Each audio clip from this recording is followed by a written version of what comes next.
The Sussex countryside knew me as Eleanor Hathaway, but to the 5 boisterous souls who were my brothers, I was simply Ellie. I was the sole splash of rosewater in a household that smelled of gunpowder, horse sweat, and ambition. My mother, the ethereal Lady Helena, was a porcelain beauty from a Minerva Press novel, and I had inherited her alabaster skin, her cascade of mahogany curls, and her wide cornflower blue eyes. I was, in appearance, a perfect confection, a fragile doll to be placed on a satin cushion. Appearances, as I so often proved, were the most delightful of lies. While my mother presided over tea trays and embroidery, I was being schooled in a different curriculum. By 10, I could outshoot Charles, my eldest brother. By 12, I could pin Robert in a wrestling match fairly, if one disregarded the occasional well-aimed tickle. I rode astride, knew every game of cards and dice, and my pranks were legendary, from swapping the sugar for salt to the strategic placement of frogs in bedside water carafes. I spoke the language of men, of hounds and horses, of strategy and sport, of simple, unfiltered honesty. I was, in every way that mattered, one of them. The idea of marriage was a distant, foggy notion, less pressing than the next hunt or the quality of a new filly. Then, on my 19th birthday, the clock struck a different hour. My mother, her delicate features set with a resolve I rarely saw, took my calloused hands in her soft ones. "My dearest Eleanor," she said, her voice a gentle bell tolling my childhood's end. "It is time. We go to London at the week's end." London. A cacophony of paved streets, stifling ballrooms, and predatory stares. A marketplace, I thought with a sinking heart, where girls like me were traded for titles and connections. My brothers, bless them, were aghast. "You can't sell Ellie off to some fop," bellowed Thomas, the second eldest. "Hell bore her to death within a fortnight. Shall eat any London dandy for breakfast and pick her teeth with his quizzing glass," grumbled James, the third. But my mother was immovable. My father, a kind but perpetually absent-minded scholar, merely peered over his spectacles and murmured, "Capital, capital. Fine shops in London." So, I was packed, primped, and plunged into the glittering cutthroat world of the ton. My mother's old friend, the kindly but gossipy Lady Agatha Blackwood, took us under her wing. It was in her opulent drawing room that I first met Miss Penelope Yardley. She was all soft smiles and honeyed words, with eyes the color of a shallow stream. A fellow newcomer, she seemed as adrift as I felt amidst the swirling eddies of high society. "Oh, Eleanor," she sighed on our third meeting, linking her arm with mine as we promenaded in Hyde Park. "You are so refreshing. Not like these other girls, all artifice and ambition." I foolishly believed her. I thought I'd found an ally in this feminine wilderness. We confided our fears of the marriage mart, giggled over the most ridiculous dandies, and she seemed to appreciate my blunt observations. I let my guard down, a fatal error in a battlefield where the weapons were whispers and sidelong glances. The catalyst of my undoing was a man I scarcely noticed, His Grace, the Duke of Ashbourne. A widower of 40 with thinning hair and a passion for Italian porcelain, he had, to my utter bewilderment, called upon me 3 times. Each visit was an exercise in exquisite torture, filled with long silences as he examined my mother's figurines and compared my complexion to fine bisque. "He is smitten, my dear," Lady Agatha trilled. "A duke. Your mother is in alt." Penelope's smiles grew tighter. The stream in her eyes developed a chill current. "How fortunate you are," she said one afternoon, her voice smooth as silk over steel, "to attract such elevated attention so quickly." I shrugged, genuinely baffled. "He only talks about glaze and firing techniques. I believe he wishes to add me to his collection, like a particularly large vase." She didn't laugh. The jealousy, carefully cultivated, had taken root. I was too accustomed to the blunt camaraderie of brothers to recognize the delicate venom of a rival. The night of the Featherington Ball was the pinnacle of the season. Candlelight blazed, jewels winked like predatory eyes, and the air was thick with perfume and speculation. The Duke of Ashbourne had already claimed 2 dances. Penelope, across the room, was a vision of forced gaiety. During the supper interval, she found me, a glass of ratafia in each hand. Her face was a mask of sympathetic concern. "Eleanor, you look flushed. Here, this will refresh you." She pressed a glass into my hand. Do meet me in the West Garden in 10 minutes. I feel quite faint and need air, but I dare not go alone. We can commiserate. Thinking nothing of it, I drank. The ratafia tasted faintly bitter, but I blamed the oversweet punch from earlier. Soon, a strange languor began to seep into my limbs, a buzzing fog into my mind. The glittering ballroom swirled. Needing air, I stumbled towards the terrace, remembering my promise to Penelope. The cool night was a slap, but it did not clear the fog. The West Garden was a maze of dark hedges and moon-drenched statues. I heard low, angry voices, a deep, rumbling growl of a voice, and a simpering, pleading tone I recognized as Penelope's. She is desperate, my lord, quite determined. She boasted of it. She said no barbarian would escape her trap if it meant a title. I rounded a corner, my steps unsteady. There they were. Penelope, pressed against a stone plinth, and him. The stories of the new Viscount of Glenarvan, Alastair the Barbarian MacAllister, had reached even my sheltered ears. Inherited from a distant English cousin, he was a Highlander, a mountain of a man trying to navigate the drawing rooms of London. They said his looks could curdle milk and stop a clock. They were wrong. They were far too tame. He was the god of war made flesh. Well over 6 feet, he was built not like a gentleman but like a warrior, broad shoulders straining the seams of his superbly tailored black coat, powerful thighs outlined in buckskin breeches. His hair was the color of a raven's wing, tied back in a severe queue that emphasized the brutal lines of his face, a blade of a nose, a slashing mouth set in a perpetual scowl, and eyes, the pale, chilling gray of a winter storm over the North Sea. A faint, silvery scar traced his cheekbone, a testament to a life not spent at whist tables. He radiated a raw, contained power that made the fops around him seem like painted paper dolls. He was currently glaring down at Penelope with an expression of such profound contempt it was a wonder she didn't vaporize. "You're a treacherous wee viper, madam," he growled, his Scots accent roughing the polished English air like granite. "And I've no interest in your poison." It was then he saw me. His stormy eyes swept. My disheveled state, my glazed expression, my faltering step. Penelope gave a theatrical gasp. "Eleanor." "Oh heavens, I told you not to follow him. I told you he would not be amenable." The world tilted. The drugged ratafia surged in my veins. My legs, so strong and sure on a hunting field, turned to water. I pitched forward, not towards the sneering Penelope, but straight into the rock-solid chest of the Viscount. His arms came up, instinctively catching me. They were like bands of iron wrapped in velvet. I smelled sandalwood, whiskey, and pure, untamed male. For a dizzying second, it was a shockingly pleasant sensation. Then the trap snapped shut. A chorus of gasps erupted from the terrace doors. We were framed in the moonlight, a tableau of scandal, the barbarian Viscount, clutching the apparently swooning, debutante daughter of a country baron. Penelope's voice cut through the murmurs, dripping with false pity. Poor Eleanor. She was so desperate for his attention. She must have followed him out here. The fog in my mind was pierced by a lance of pure, country-bred fury. I tried to push away to speak, but my tongue was thick. No. It was. She. Silence, the Viscount hissed, his voice a low vibration against my ear. His grip tightened, not cruelly, but with undeniable possession. He looked over my head at the gathering crowd, his face a mask of icy rage. "The lady is unwell." Unwell with designs on a title. Someone tittered. His grey eyes scanned the faces, landing with lethal precision on Penelope, who shrank back. Then he looked down at me. In those stormy depths, I saw no concern, only a cold, hard certainty. He believed the lie. He saw a pretty, scheming English miss who had tried to trap a wealthy, titled savage. Without a word, he swept me up into his arms as if I weighed no more than his cloak. My protests were muffled against his chest. He carried me, not back into the ballroom, but around the hedges, towards the front of the house, his long strides eating up the ground. "Put me down," I managed to slur. "I can explain." "Save your breath," he bit out, not looking at me.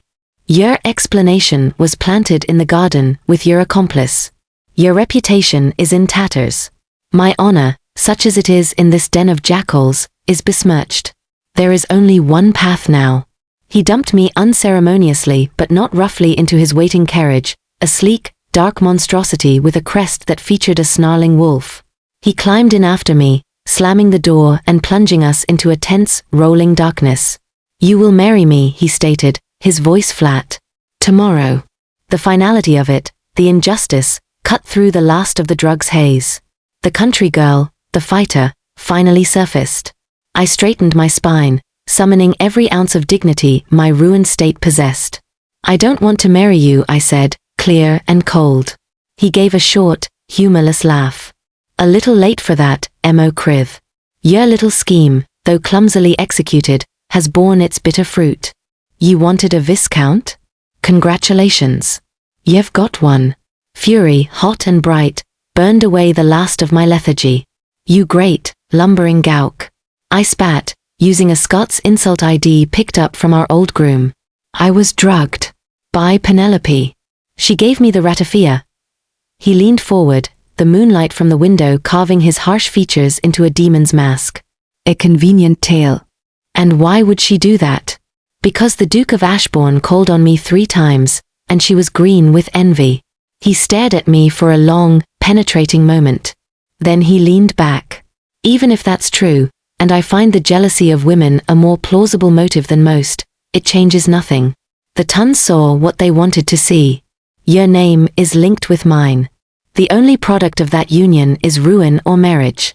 I'll not have it said I ruined an innocent, even a deceitful one." I am not deceitful. "And I don't care about your title or your money. I care about freedom." "Freedom," he repeated, the word a curse on his lips. "A luxury neither of us can now afford." Prepare yourself, Miss Hathaway.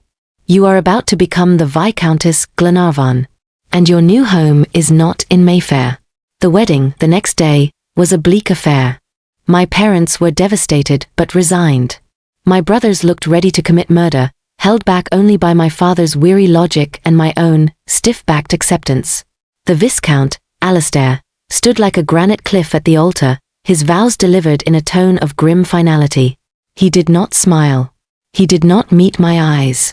We left London an hour later, his great carriage heading north. He did not speak for the first 50 miles. The fury in me had settled into a hard, cold knot. He thought me a trap-setting social climber. He was taking me to the country to punish me, to bury me in some remote, savage estate where I would learn the cost of my ambition. Fine. Let him try. He finally spoke as the city's smoke faded into green fields. "My estate is in Northumberland. It is wild, cold, and isolated. The house is ancient, draughty, and full of ghosts. The people are loyal, blunt, and will see you for the Sassenach interloper you are. If you thought to be a viscountess presiding over London ballrooms, you are sorely mistaken. This is exile." I turned from the window and looked at him, my doll's face set in an expression of pure steel. I let a slow, deliberately unimpressed smile touch my lips, the one I used before beating my brothers at arm wrestling. "Good," I said, my voice sweet as poisoned sugar. "I've always preferred ghosts to gossips. And as for wild and cold, my lord, you have no idea what this fragile doll is capable of. I assure you, the exile will be far more interesting than you anticipate." For the first time, a flicker of something other than icy contempt crossed his face. Surprise. A hint of wary curiosity. He said nothing, but his stormy eyes remained on me for a long, long moment as the carriage raced towards our shared, unwilling future. Glenarvan Keep did not disappoint in its grim promise. It rose from the Northumbrian moors like a broken tooth, a stark, square tower of grey stone grafted onto a later, but no less severe manor house. Wind, smelling of peat and pine, whipped relentlessly across the barren landscape, howling through arrow slits that had never known glass. It was the polar opposite of my sunny, rambling Sussex home. Alastair handed me down from the carriage, his touch impersonal. "Welcome to your cage, Viscountess." A small, dour group of servants awaited us on the steps. At their head was Mrs. Fraser, the housekeeper, a woman whose face looked carved from the same granite as the keep. Her eyes, as she curtsied, held no warmth, only a deep-seated suspicion. "My lady," she intoned, the words a formality. "Mrs. Fraser," I replied, with a brisk nod ID learned from managing my father's often chaotic household. I look forward to making Glenarvan efficient and comfortable. Please have hot water sent to my chamber immediately. The journey was long. I saw a flicker of surprise on her pinched face. Shed expected tears, vapors, complaints. She got a directive. Alastair's brow furrowed slightly. My chamber was indeed drafty, dominated by a colossal bed with dusty hangings and a view of the endless, brooding moors. It was also magnificent in its stark way. I refused to shudder. Instead, I unpacked my own valise, laying out my practical riding habits and my single, treasured book on animal husbandry. When a young, nervous maid arrived with the water, I smiled at her. What's your name? Meg, my lady. Thank you, Meg. This is perfect. I did not dine with my husband that first night. A tray was brought to my room. I ate heartily, the food was simple but good, and fell into a deep, dreamless sleep, exhausted by fury and resolve. The next morning, I rose at dawn, dressed in my sturdiest walking dress, and went exploring. I found the kitchens, introduced myself to the startled cook, and requested oatmeal and a detailed tour of the house. By noon, I had a mental list of leaking roofs, stuck windows, and rooms thick with decades of neglect. I also found the library, a cavernous, magnificent room lined with mildewed books and containing a stunning, neglected collection of medieval weaponry. Alastair found me there in the afternoon, running a cloth along the blade of a massive two-handed claymore. ID already cleared a space by a window. Looking for a weapon to finish me off? His voice echoed in the stillness. I didn't jump. It's criminal to let fine steel rust, I said, not turning. This is a Ferguson family claymore, circa 1540. The hilt design is unique. I finally looked at him. He was leaning against the doorframe, arms crossed, watching me with that same unreadable expression. Your library is a treasure. The east wing roof, however, is not. It's pouring into the blue bedchamber. He blinked. You've been surveying my estate? Our estate, I corrected mildly. And yes, someone has to. It's clear you've been too busy brooding in London to attend to it. A muscle ticked in his jaw. You presume much, wife. I observe much, husband. I placed the cloth down. I should like to see the stables after lunch. The bay gelding in the third stall has a suspicious cough. I walked past him, leaving him standing in the library, utterly nonplussed. Thus began our strange, silent war. I did not simper. I did not hide in my room. I became a force of nature at Glenarvan. I was in the stables at first light, discussing feed with the skeptical groom, Hamish. I rode out, astride in my riding habit, to his visible shock, across the moors learning the land. I visited the tenant crofts with baskets from the kitchen, listening to their broad Northumbrian complaints about drainage and rents with genuine interest, offering solutions my father had used on our own land. I heard the servants' whispers at first. Sassenach. Fine lady airs. But slowly, as I fixed a leaking tap myself when the handyman was unavailable, as I helped Meg treat a burn from the kitchen range with my own salve, as I beat Hamish soundly in a game of knucklebones behind the stables, the whispers changed. She's capable. Got a good head on her. Not what we expected. Alastair watched it all from a distance, a dark, brooding shadow. We took meals together in the cavernous dining hall, conversations stilted and minimal. He tested me, constantly. The factor tells me you interfered with the Millerton lease, he said one evening, his voice challenging. I reviewed it, I said, cutting my mutton with precision. Old Ferguson was paying double the standard rate because his grandfather's agreement was never updated. I corrected it. He's now loyal for life, and your income is secure. You're welcome. He stared. You understand land leases? I understand fairness and mathematics. My father had little head for it. I learned. Another time, a group of London dandies, friends of his distant cousin, arrived unannounced, hoping to gawk at the Barbarian and his trapped bride. They were insufferable, making veiled comments about my fortune in catching him. Alastair looked ready to throw them out bodily. Before he could, I entered the drawing room where they were taking tea, a smudge of dirt on my cheek from helping transplant seedlings in the walled garden. Gentlemen, I said, my voice like chilled champagne. How delightful. You must excuse my appearance. One of the hounds was whelping and needed assistance. Lord Finlay, I said, singling out the most obnoxious, I hear your tailor is still trying to correct the drape of your left sleeve. A pity. I had heard this from my brother Jamis last letter. The man turned puce. I proceeded to discuss, in terrifying detail, the bloodlines of Glenarvan's cattle, the efficiency of the new threshing machine I'd ordered, and the precise tensile strength of the wool from the black-faced sheep. Within 20 minutes, they were gaping like fish. I had spoken their language, the language of land and wealth, and fluently. I had not played the hostess, I had played the laird. Alastair, standing by the fireplace, said not a word. But when I casually mentioned the claymore in the library and speculated on its use in the Battle of Solway Moss, the dandies made their excuses and fled. After the door closed, the silence was profound. Then Alastair did something extraordinary. He laughed. It was a short, rusty sound, as if from disuse, but it was genuine. By God, woman. You eviscerated them. I allowed myself a small, satisfied smile. They were boring me. The ice was not broken, but it had developed a profound crack. The true turning point came a week later. A raging storm trapped us indoors for days. The tension in the great house was palpable. In the evening, frustrated by confinement, I went to the library. He was there, standing before the fire, a glass of whiskey in hand, staring into the flames as if they held the answers to a grim riddle. You still believe I trapped you, I said, not a question. He didn't turn. The evidence was compelling. The evidence was false. I told you. I was drugged. By a jealous girl. Why should I believe that? Because I have never lied to you, I said, walking to stand opposite him, the fire between us. I told you the roof leaks.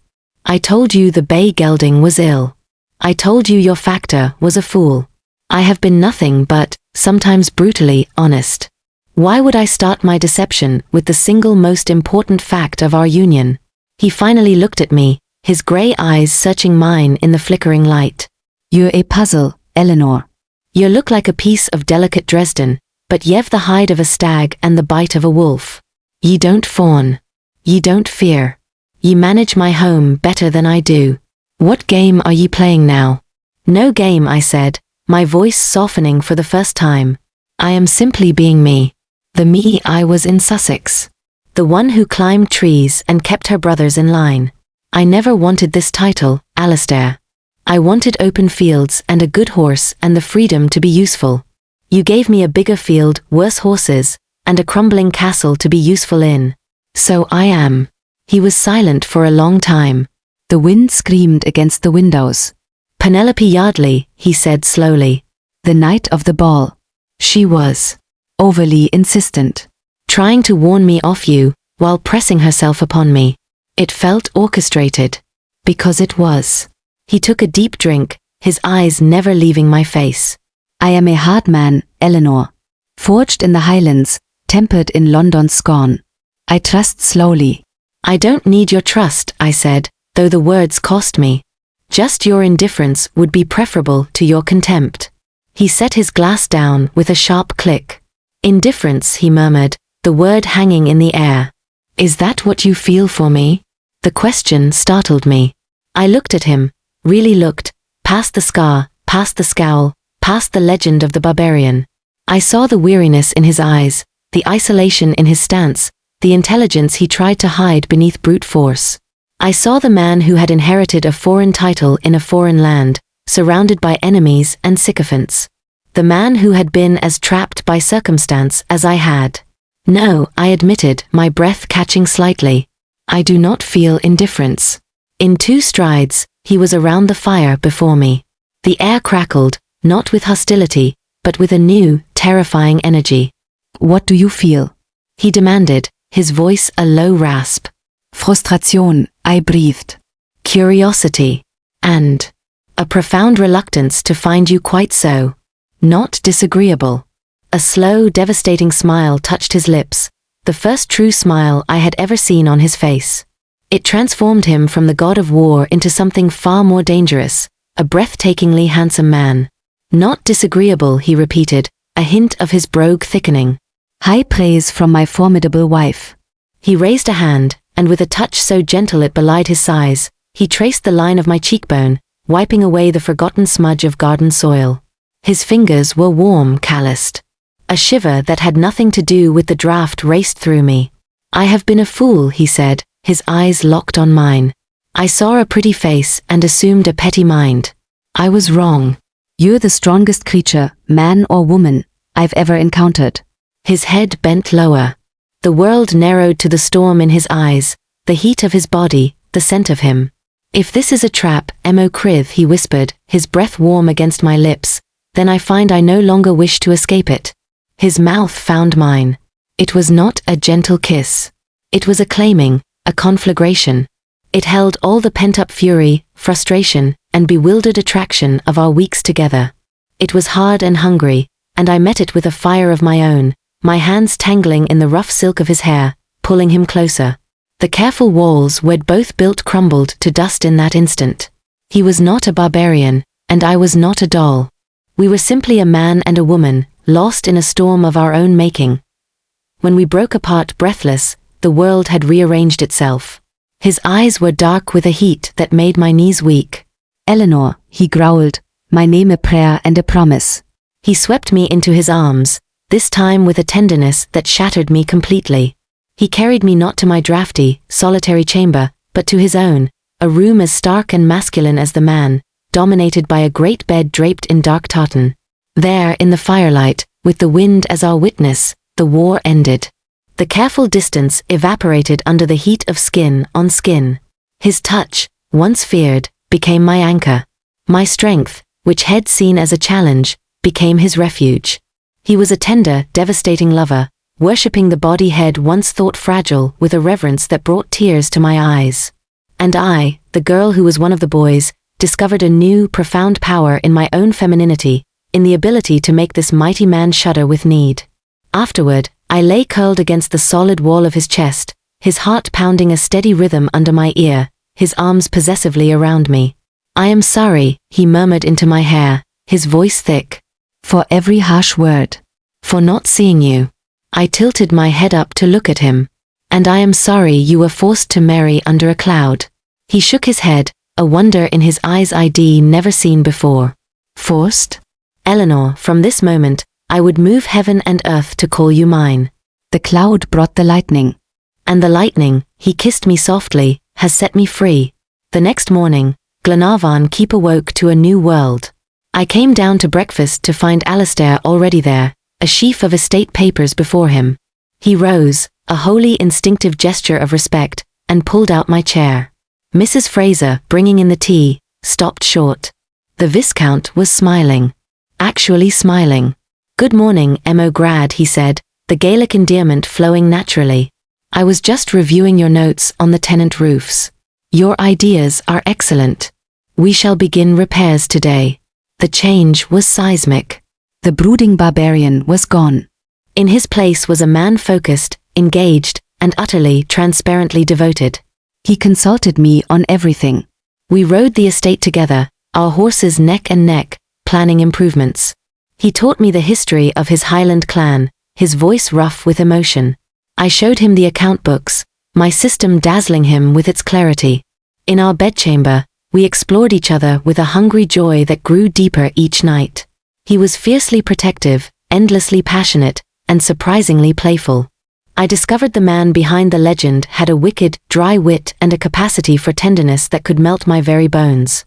One afternoon, about 2 months after that fateful night in the library, I was in the stillroom, instructing Meg on the making of a particular salve. A wave of dizziness hit me, and the pungent smell of herbs turned my stomach. I had to steady myself against the table. Alastair found me there, pale and breathing deeply.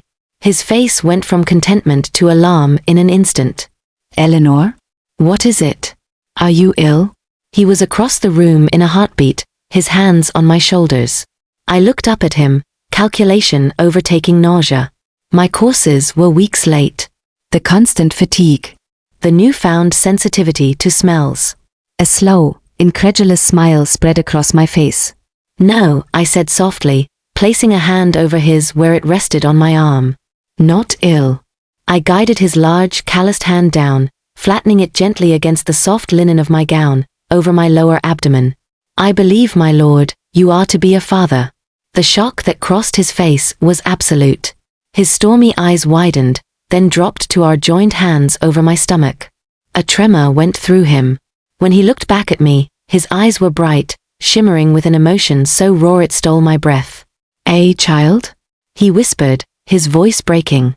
He dropped to his knees before me, right there on the stillroom floor, and pressed his forehead to my belly, his arms wrapping around my hips. His shoulders shook. A tear, shocking and beautiful, fell onto my skirts. Emo Crith, Emo Grad, Emo Betha, he choked out, his voice muffled. My heart, my love, my life. He looked up, his face a map of awe and fierce joy. You have given me everything. From that day, his devotion became legendary. He was a man transformed. The snarling wolf of London was now a devoted guardian, his fierceness directed outward to protect his little family. He fussed over me absurdly, forbidding me to lift anything heavier than a book, but always with a teasing glint in his eye that told me he knew my strength. He talked to my growing belly, his deep voice telling Gaelic stories of warriors and selkies. When the first flutter of movement came, he wept unashamedly, his hand splayed over the spot, feeling the miracle of the life we'd created. As my confinement neared its end, he received a letter. The London season was beginning anew. An invitation to a series of balls. He showed it to me, his expression wary. We need not go. Your health is paramount. But I looked at him, my hand resting on the pronounced curve of my stomach, a gleam in my eye. I thought of Penelope's smug face, of the ton's whispers, of the story they believed of the scheming girl and the trapped barbarian. Oh, I think we should go, I said, a slow, triumphant smile spreading across my face. I think it's time we showed London exactly what became of their little scandal. The London that had witnessed our disgrace now beheld our return with unabashed, salivating curiosity. Rumors had trickled south. The barbarian had dragged his Sassenach bride to a remote fortress to break her spirit. They expected a cowed, pale shadow of a girl, or perhaps a hardened, bitter shrew. They expected a Viscount even more savage and resentful. What they got, when the Viscount and Viscountess of Glenarvan entered the glittering ballroom of Lady Montag's soiree, was a vision that silenced the room. Alastair was impeccable in black and silver, his athletic frame commanding the space with an effortless authority that had less to do with menace and more to do with supreme confidence. The scar on his cheek was not a flaw but a badge of honor. His stormy eyes held no contempt for the crowd, only a calm, watchful assurance. And they were fixed, with unwavering intensity, on his wife. I had chosen my gown with strategic care. It was of the deepest emerald silk, a color that complemented my eyes and my vibrant health. The cut was modish but not extreme, the empire waist flowing gracefully over the unmistakable, full swell of my advanced pregnancy. My mahogany hair was dressed in an elegant but simple style, and at my throat glinted the legendary Glenarvan emeralds, which Alastair had unearthed from the vault and placed there himself, his fingers lingering on my skin. I glowed. Not with the fragile beauty of a doll, but with the potent, radiant vitality of a woman deeply loved and blissfully happy. The silence broke into a cacophony of whispers. She's with child. Good heavens, she's enormous. And she looks magnificent. Is that him? The barbarian? He looks at her as if she spun the moon. They look happy. It's obscene. We made our way through the parted crowd. I saw Penelope Yardley near the punch bowl, her face a mask of such stunned, sour disbelief it was almost comical. She was clinging to the arm of a middle-aged earl with a bored expression. The Duke of Ashbourne was there too, his eyes widening as they took in my changed state before he quickly looked away, adjusting his cravat. Alastair's hand was a steady, warm pressure at the small of my back. He leaned down, his lips close to my ear. Every eye is upon you, Emo Grad. They are eating their words and finding them bitter. Let them chew, I murmured back, smiling up at him with a look of such open affection it sparked another wave of whispers. Our hostess, Lady Montague, recovered first. Lord Glenarvan. Lady Glenarvan. What a delightful surprise. Her eyes darted to my midsection. And congratulations are in order, it seems. Thank you, Lady Montague, Alastair said, his voice a deep, polite rumble, the Scots accent softened but still present. My wife is my greatest joy, and our impending arrival doubles my happiness. He looked at me as he said it, and the naked love in his gaze was so potent it felt like a physical touch. We circulated. Alastair was polite, even charming, but it was a charm with an edge. When Sir Geoffrey Lansing made a sly comment about shotgun weddings in the country, Alastair merely turned his grey eyes on him and said, quiet but clear, I consider my marriage the single most fortunate event of my life. I would advise you to choose your next words with great care, sir. Sir Geoffrey blanched and stammered an apology. I was approached by a cluster of young ladies, their eyes wide. Lady Glenarvan, you look so well. Country air must agree with you tremendously. It does, I agreed serenely. There is nothing quite like managing an estate, riding across open moors, and overseeing the restoration of a medieval keep to invigorate the constitution. Their jaws slackened. This was not the conversation of a languishing victim. The pinnacle of the evening came during the waltz. I, of course, could not dance. But Alastair led me to a settee by the floor, fetching me a glass of lemonade himself, a task a dozen footmen would have leaped to do, but which he performed with possessive care. As the music swelled, he did not leave my side. He stood beside me, one hand resting on the back of the settee near my shoulder, his body angled protectively towards me. We did not speak much, simply watched the dancers. But the communication between us was palpable, a shared glance, a slight smile, his fingers brushing a stray curl from my temple with a tenderness that made several matrons sigh into their fans. Penelope could bear it no longer. She detached herself from her earl and drifted over, a brittle smile on her face. Eleanor. My dear. What a transformation. Motherhood must suit you. Or perhaps it is just the relief of having secured your title at last. Her voice was sweet poison. Before I could open my mouth, Alastair spoke. His voice was not loud, but it cut through the nearby conversations like a claymore. Miss Yardley, he said, his tone conversational yet deadly. I believe you owe my wife an apology. Penelope blinked. I beg your pardon, my lord? For the ratafia, I said coolly, meeting her shallow stream eyes. The drugged ratafia you gave me at the Featherington ball. The one that led me, disoriented, into the garden and into your carefully staged scene. A gasp went up from those within earshot. Penelope went white, then red. That is a monstrous lie. You were infatuated with the Viscount, you followed him. I had no interest in the Viscount before that night, I said, my voice ringing clear. My interest was, as always, in honesty and good company. You provided neither. You manufactured a scandal born of jealousy over the Duke of Ashbourne's tedious attentions. You sought to ruin me and embarrass Lord Glenarvan. The only one trapped that night was you, in your own web of malice. The ballroom was now openly staring. Penelope looked frantically from my calm face to Alastair's implacable one. You have no proof. I have the testimony of a scullery maid from Lady Blackwood's house, whom you paid to acquire the laudanum, Alastair said smoothly.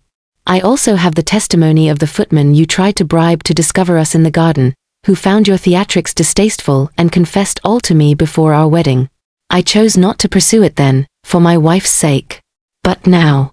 He let the threat hang, his grey eyes like chips of ice.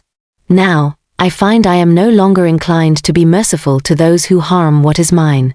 It was a masterstroke.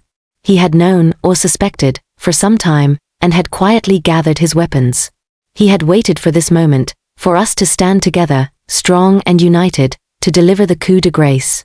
Penelope's social annihilation was instant and absolute. The crowd drew back from her as if she were contagion itself. The Earl shed been clinging to muttered an excuse and melted away. She stood alone in a widening circle of disdain, utterly ruined. Alastair turned his back on her, his attention solely on me. The air is clearer now, don't you think, Mo Crith? I placed my hand in his. Infinitely. We left the ball soon after, our work done. The tale of Penelope's treachery and our triumphant unity spread through London faster than the plague. We were the sensation of the season, but the narrative had flipped entirely. No longer the scheming miss and the trapped brute, We were the romantic wronged couple who had overcome malice to find profound love. I was now admired for my strength and spirit.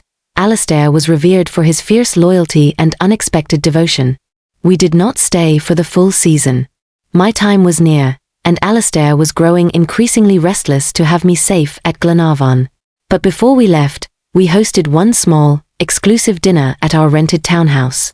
My parents and brothers were there, beaming with pride. A few select members of the ton who had shown us genuine kindness were invited. At the end of the evening, as the guests were leaving, the Duke of Ashbourne approached me. He looked older and somewhat sad. "Lady Glenarvan," he said, bowing. "I feel I must apologize. My attentions were, I see now, misguided. And they inadvertently caused you great pain. You have clearly found your true setting. It is not in a collection cabinet." He glanced at Alastair, who stood watching like a sentinel. "He is a lucky man." "Thank you, Your Grace," I said graciously. "I consider myself the lucky one." Back at Glenarvan, as the first snows dusted the moors, I went into labor. It was a long, hard battle, and through every hour of it, Alastair refused to leave my side. He held my hand, mopped my brow, growled encouragement and endearments in Gaelic and English alike. When I thought I had no strength left, his voice and his eyes gave me more. And when our son was finally born, with a shock of black hair and a pair of lungs that would do a clan chief proud, Alastair wept openly. He cut the cord himself, then gently placed the squalling, perfect bundle in my arms before climbing onto the bed beside us, wrapping us both in his strong, trembling embrace. "Ewan Alastair MacAllister," he whispered, his finger tracing the baby's downy cheek. "My son. My heart." He looked from the baby's face to mine, his own wet with tears of joy. "You have given me a family. A home. A purpose. You have tamed not the Highlands, but the Highlander. I was a beast prowling in the dark until you came with your lightning and your laughter and showed me the sun. I nestled against him, our son between us, a circle of perfect, breathing love. You were never a beast," I murmured, exhausted and elated. "You were just a man waiting for a partner, not a porcelain doll. You gave me a battlefield, and I built a kingdom." He laughed, the sound rich and full of pure happiness. "Aye, my fierce, beautiful queen. And I will spend every day of my life ensuring your kingdom lacks for nothing. Especially love." Years later, the tale of the Barbarian Viscount and his doll was still told, but as a love story for the ages. Glenarvan Keep was no longer a drafty fortress but a vibrant, warm home, filled with the shrieks of more children. A daughter with her father's stormy eyes and her mother's stubborn chin, another son with a talent for pranks that rivaled my own. Alastair remained to the outside world a formidable figure, a loyal friend, a ruthless business mind, and a terrifying enemy to those who crossed him.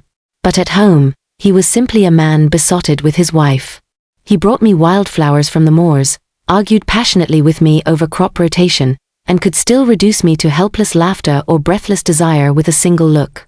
One autumn evening, as we watched our children play chase around the ancient standing stones on the hill, he pulled me close, his lips against my hair. "Do you remember," he asked, "when I told you this was exile?" I leaned back into his solid strength, watching our daughter triumphantly tag her older brother. "I remember." "I was wrong," he said, his voice thick with emotion. "It was not exile. It was a homecoming. For both of us." I turned in his arms and kissed him, there under the vast, darkening sky, with the wind carrying the sounds of our happiness across the heather. The fragile doll and the barbarian had found their perfect, passionate, joyful match. And they lived indeed happily ever after. The end. Thank you for watching. If you enjoy historical romance, strong heroines, and brooding heroes with hidden hearts, don't forget to like, subscribe, and hit the bell icon for more romantic tales. Moral of the story. True strength lies in authenticity. By refusing to conform to the limiting roles society imposed, the fragile doll or the untamed brute, both protagonists found a deeper, more powerful love. The story champions resilience, honesty over appearances, and the idea that a true partnership is built on mutual respect, not manipulation or fear.